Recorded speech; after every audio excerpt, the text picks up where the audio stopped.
যা হচ্ছে আমাদের এলাকার কৃষকরা জমিহীন কৃষক, আমাদের এলাকার মানুষরা ভূমিহীন মানুষ। তাদের এক টুকরা জমি, এক টুকরা ভূমি, যেটা অবৈধভাবে কোম্পানি দখল করছে।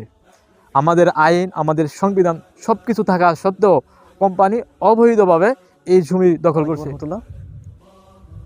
ভোলাবাই ইউনিয়নের শাসন ব্যবস্থা কেমন সেই সম্পর্কে আমার সাথে আছেন আহসান হাবিব শান্ত। তো তার কাছে আজকে জানবো ভোলাবাই ইউনিয়নের শাসন ব্যবস্থা নিয়ে। তার কাছে আমার কিছু প্রশ্ন, তো ভাইয়ের কাছে আমি জানতে চাইবো এখন। আসসালামু আলাইকুম ভাই। তো ভোলাবাই ইউনিয়নের শাসন ব্যবস্থা কেমন সেই সম্পর্কে আপনার কাছে জানতে চাচ্ছি। আসসালামু আলাইকুম, রাকিব ভাইকে ধন্যবাদ। তো আজকে যদি আমরা ভোলাবাই ইউনিয়নের শাসন ব্যবস্থা নিয়ে বলি, তো আমি আমার ন্যূনতম মত প্রকাশের স্বাধীনতার জায়গা থেকে বলতে চাই, ভোলাবাই ইউনিয়নে বর্তমানে আমাদের সংবিধান, আমাদের আইন অনুযায়ী শাসন পরিচালনা চলছে। তো এর ফাঁকেও ব্রিটিশ শাসনের একটা প্রভাব আমাদের ভোলাবাই ইউনিয়নে রয়েছে। তো এটা কীভাবে, সেটা আমি একটু পিছন থেকে বলি। আমাদের এই স্থানীয় সরকার প্রথা শুরু হয় 1950 সালের পরে, দেন 1971 সালের পরে আমাদের সংবিধান অনুযায়ী যে আইন প্রণয়ন হয় সেটার বাস্তবায়ন শুরু হয় 1971 সালের পরে গণতান্ত্রিক রাষ্ট্রের মধ্যে। তো এই 1950 সালের আগে জমিদার প্রথা ছিল। জমিদাররা রীতিনীতি মেনে শাসন বা সমাজ পরিচালনা করত।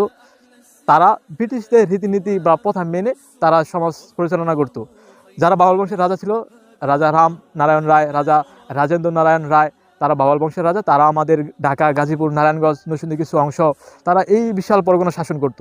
তারা শাসন করত ব্রিটিশদের রীতিনীতি অনুসরণ করে। ব্রিটিশরা কোথা থেকে আসলো? ব্রিটিশরা আসলো ইস্ট ইন্ডিয়া কোম্পানির পরে। এখন ব্রিটিশরা প্রায় 200 বছর শাসন করে।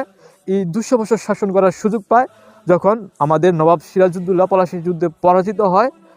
এই পরাজিত হওয়ার কারণ হচ্ছে তার বিশ্বস্ত সেনাপতি মীর জাফর এবং তার আত্মীয় ঘসেটি এবং ওনাদের বিশ্বাসঘাতকতার কারণে ব্রিটিশরা এই বাংলায় প্রায় 200 বছর শাসনের সুযোগ পায়। এখন এর আগের ইতিহাস বলতে গেলে অনেক কথা, মুঘল সম্রাট, সুলতানি সম্রাট, খেলাফত শাসন আমল, পিছনে অনেক কথা। আমরা ব্রিটিশ শাসন থেকে শুরু করি। ব্রিটিশরা তার এই নবাব সিরাজউদ্দৌলার বিশ্বস্ত সেনাপতি মীর জাফর এবং ঘসেটি বেগমের বিশ্বাসঘাতকতার কারণে এই বাংলায় প্রায় 200 বছর শাসন করে। শাসনের প্রভাবটা একটু যদি বলি, তারা এই 200 বছরের প্রথম দিকে মানুষের উপর নির্যাতন, নিপীড়ন চালাইতো। তারা তাদের তৈরি সংস্কৃতি মানুষের উপর জোরপূর্বকভাবে চালিয়ে দিত।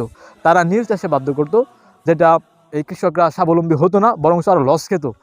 এবং তারা নির্যাতন, নিপীড়ন, কর, ট্যাক্স, খাজনা এগুলো বেশি বেশি নিত। যার ক্ষমতা নাই দেওয়ার, তার থেকেও জোরপূর্বকভাবে তারা নিত। আর এই 200 বছরের শেষ দিকের প্রভাবটা যদি বলি, তার এমন ভয়ানকভাবে নির্যাতন, নিপীড়ন, শোষণ, পীড়ন চালায় যে মানুষ তার লজ্জাস্থান ঢাকার মতন কাপড় ছিল না। এত ভয়াবহ তারা নির্যাতন, নিপীড়ন, শোষণ, পীড়ন